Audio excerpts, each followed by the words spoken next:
Hello friends, स्वागत है आपका ग्रोइंग टेक क्लासेज में। और आज की इस वीडियो में हम ब्रेसेनहेम सर्किल ड्राइंग एल्गोरिदम को देखेंगे। हमने अपने पिछले वीडियो में देखा था कि हम mid point circle drawing algorithm कैसे ड्रॉ करते हैं, उसके सहायता से हम कैसे पॉइंट्स को कैलकुलेट करते हैं। ओके, तो चलिए हम ब्रेसेनहेम सर्किल ड्राइंग एल्गोरिदम स्टार्ट करते हैं। तो हम सबसे पहले इसके एल्गोरिदम को देखेंगे स्टेप बाय स्टेप, ये कैसे आगे बढ़ते हुए अपना वर्क करता है और इसके सहायता से हम कैसे पॉइंट्स कैलकुलेट करते हैं। तो फ्रेंड्स, हमने जब basic of circle drawing algorithm जाना था तो उस टाइम में हमने देखा था कि हमारा जो एक सर्किल होता है वो एक सिमेट्रिक फिगर होता है, ठीक है। और ये या तो 4 वे सिमेट्रिक होता है या फिर 8 वे सिमेट्रिक होता है। 4 वे सिमेट्रिक अगर होगा तो वो इसका मतलब होता है कि हमारे पास हमारा जो सर्किल है वो 4 क्वाड्रेंट से मिलकर बना है। और 8 वे सिमेट्रिक का मतलब होता है कि हमारा जो सर्किल है वो 8 ऑक्टेंट से मिलकर बना है, ठीक है।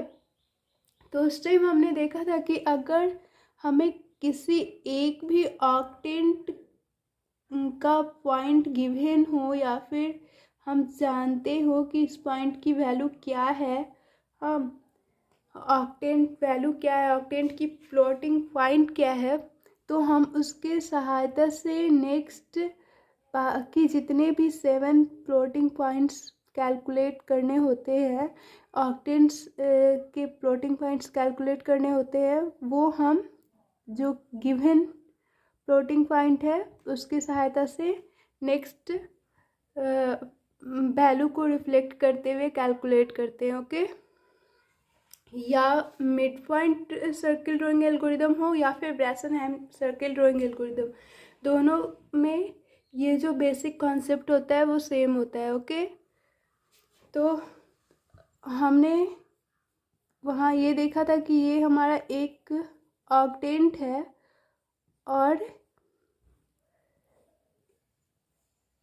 इसका पॉइंट हमें मालूम है। इसका पॉइंट मान लीजिए ये XY कोऑर्डिनेट पे लाई कर रहा है, ठीक है। और ये XY वैल्यू हमें मालूम है और ये जो है ये सेंटर पे, ओरिजिन सेंटर पे लाई कर रहा है और इसकी जो डिस्टेंस है इस पॉइंट सेंटर से इस पॉइंट की जो डिस्टेंस है वो R है। ओके, तो इस कंडीशन में हम कैसे अब हम ब्रेसेनहेम लाइन ड्राइंग एल्गोरिदम की सहायता से, ब्रेसेनहेम सर्किल ड्राइंग एल्गोरिदम की सहायता से हम कैसे एक सर्किल के नेक्स्ट पॉइंट को कैलकुलेट करेंगे यूजिंग रिफ्लेक्टिंग प्रॉपर्टी। तो चलिए हम देखते हैं, ठीक है। तो हमारा पहला स्टेप शुरू करते हैं। हमारा पहला स्टेप होगा determine the radius R of the circle, ठीक है, फ्रॉम द गिवन इंफॉर्मेशन, ठीक है। तो हमें सबसे पहले क्या मालूम होना चाहिए, हमें सबसे पहले रेडियस ऑफ द सर्कल मालूम होना चाहिए। ओके, और चलिए आगे बढ़ते हैं। इसका नेक्स्ट स्टेप होगा ensure the center of the circle lies at origin, ठीक है। सेंटर ऑफ द सर्किल कहाँ पे लाई करना चाहिए, वो ओरिजिन पे लाई करना चाहिए। मैंने अभी फिगर में भी समझाया है। यानी कि इसका एक्स वाई कोऑर्डिनेट कितना क्या होना चाहिए, 0 एंड 0 होना चाहिए। ओके, अब हम अपने नेक्स्ट स्टेप की ओर मूव करते हैं। तो थर्ड स्टेप जो होगा, plot the first pixel of the first octant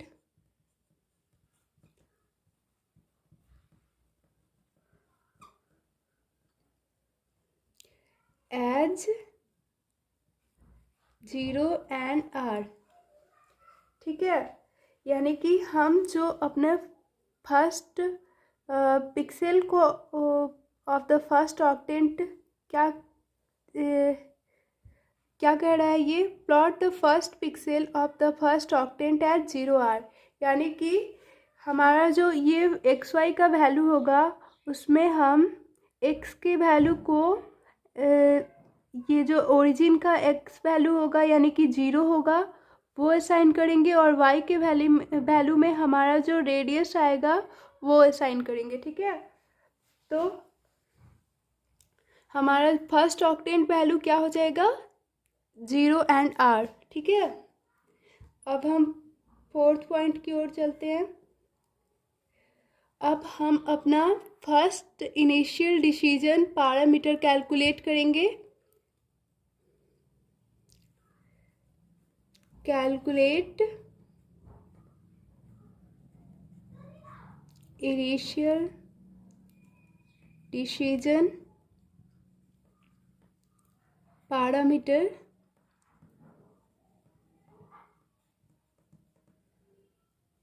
as, इसको कैसे कैलकुलेट करेंगे, मान लीजिए कि डी एक वेरिएबल है, इसकी सहायता से हम अपना इनिशियल डिसीजन पैरामीटर कैलकुलेट करेंगे। तो हम कैसे कैलकुलेट करेंगे, किस फॉर्मूला के through, 3 minus 2R। Okay, 3 minus 2 into जो भी रेडियस का वैल्यू गिवन होगा जो हम डिटरमाइन करेंगे वो, उसमें 3 में से हम 2R को माइनस कर देंगे।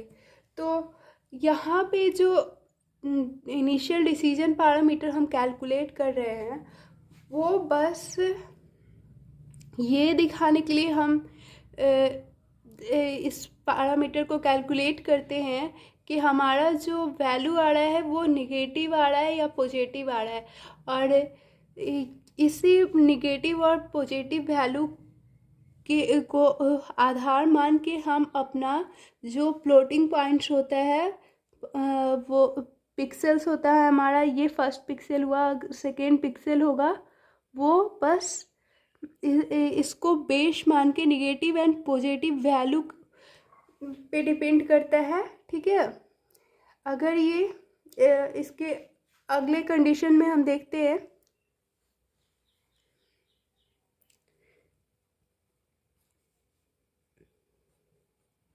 Repeat till x less than और इक्वल टू y।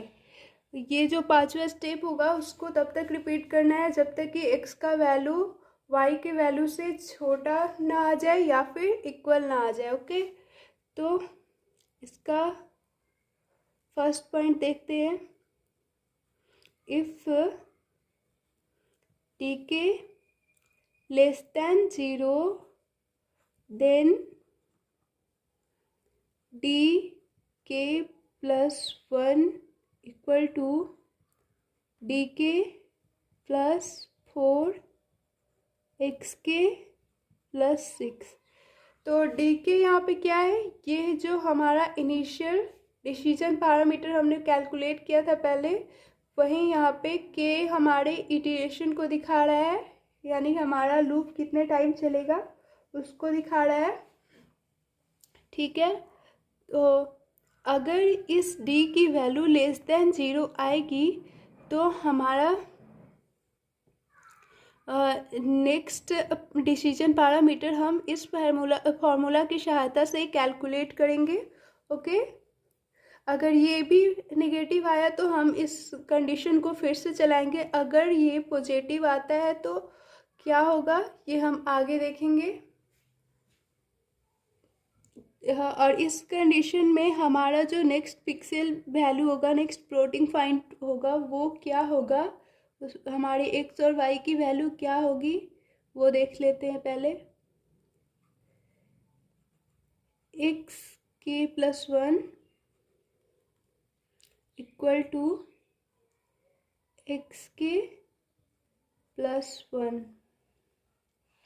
यानी कि हमने अपना फर्स्ट फ्लोटिंग पॉइंट 0 और r को लिया था, हाँ, और हमारा जो नेक्स्ट x का वैल्यू होगा उसमें हम यानी कि 0 में 1 इंक्रीमेंट करेंगे, ठीक है। और देख लेते हैं y के वैल्यू में क्या होगा। y के प्लस 1 इक्वल टू y के, यानी कि r के वैल्यू में यहाँ पे कोई भी इंक्रीमेंट नहीं होगा, y के वैल्यू में कोई भी इंक्रीमेंट नहीं होगा। कब? जब ये इनिशियल डिसीजन पैरामीटर का वैल्यू लेस देन 0 हो, ठीक है। और x के वैल्यू में each टाइम इंक्रीमेंट होगा। ये यहाँ पे कोई x के लिए मैटर नहीं करता है कि ये जो इनिशियल डिसीजन पैरामीटर का वैल्यू हमारा आया वो लेस देन 0 है या फिर ग्रेटर देन 0। दोनों ही सिचुएशन में हमारे x की वैल्यू बढ़ती है। और अगर हमारा डिसीजन पैरामीटर का वैल्यू लेस देन 0 हुआ तो उस टाइम में हमारा y का वैल्यू नहीं बढ़ेगा। अगर ग्रेटर देन और इक्वल टू 0 हुआ तो उस टाइम हमारे y की वैल्यू में 1 डिक्रीमेंट होगा, इंक्रीमेंट नहीं, डिक्रीमेंट होगा। ओके, तो चलिए हम नेक्स्ट स्टेप की ओर चलते हैं। अगर else if DK less than 0, यानी कि ये जो हमारा इनिशियल डिसीजन पैरामीटर का वैल्यू है वो ये ग्रेटर देन 0 है, तो क्या होगा, then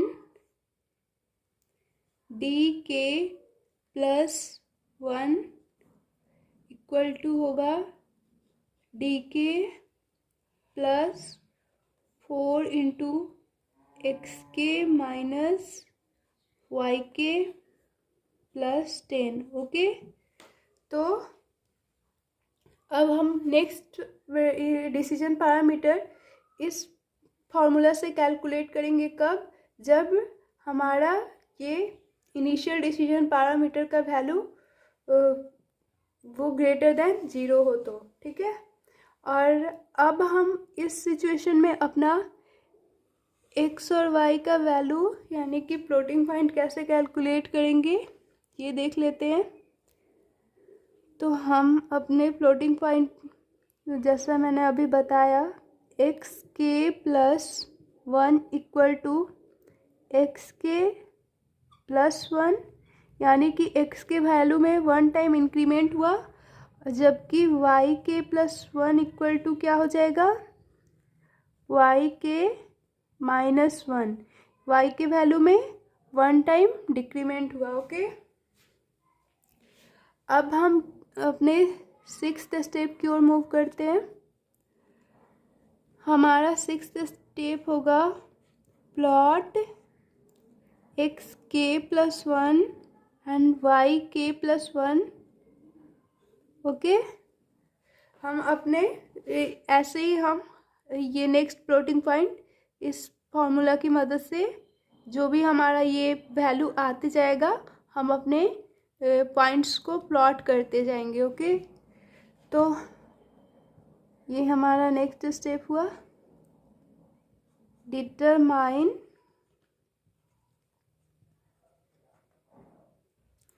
and plot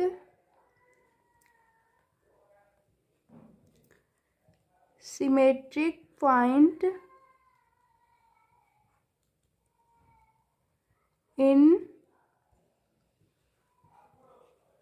other octants as well. ठीक है,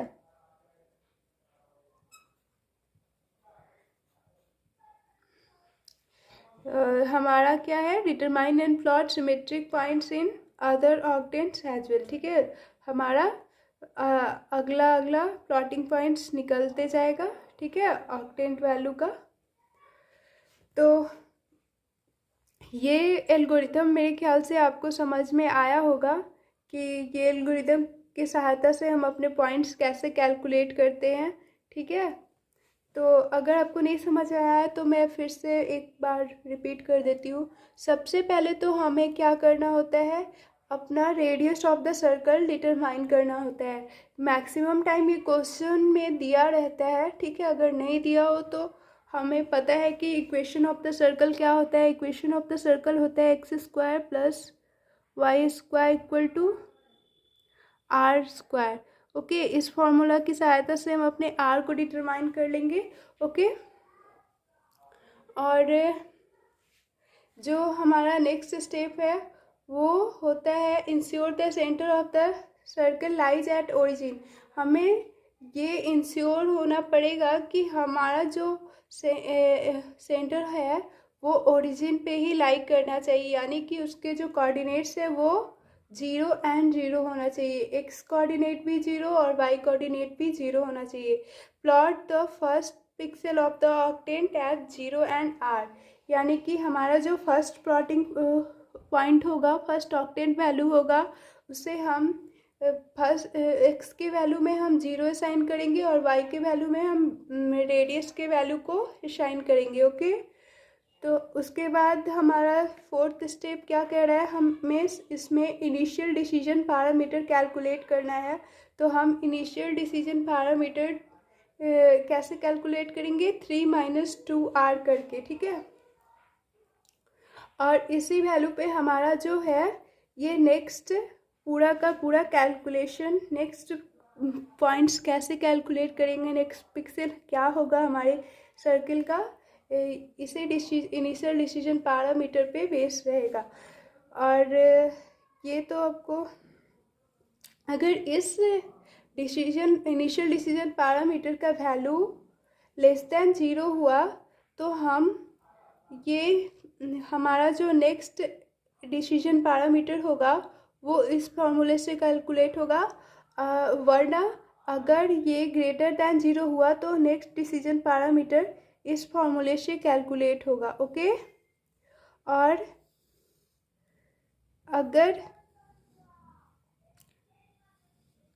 हमारे इनिशियल डिसीजन पैरामीटर की वैल्यू लेस देन 0 आई है तो उस सिचुएशन में जो हमारा ये नेक्स्ट फ्लोटिंग पॉइंट कैलकुलेट होगा वो x के वैल्यू में 1 टाइम इंक्रीमेंट होगा, जबकि y के वैल्यू में कोई भी इंक्रीमेंट नहीं होगा। वो जो रेडियस का वैल्यू था एस वही रह जाएगा।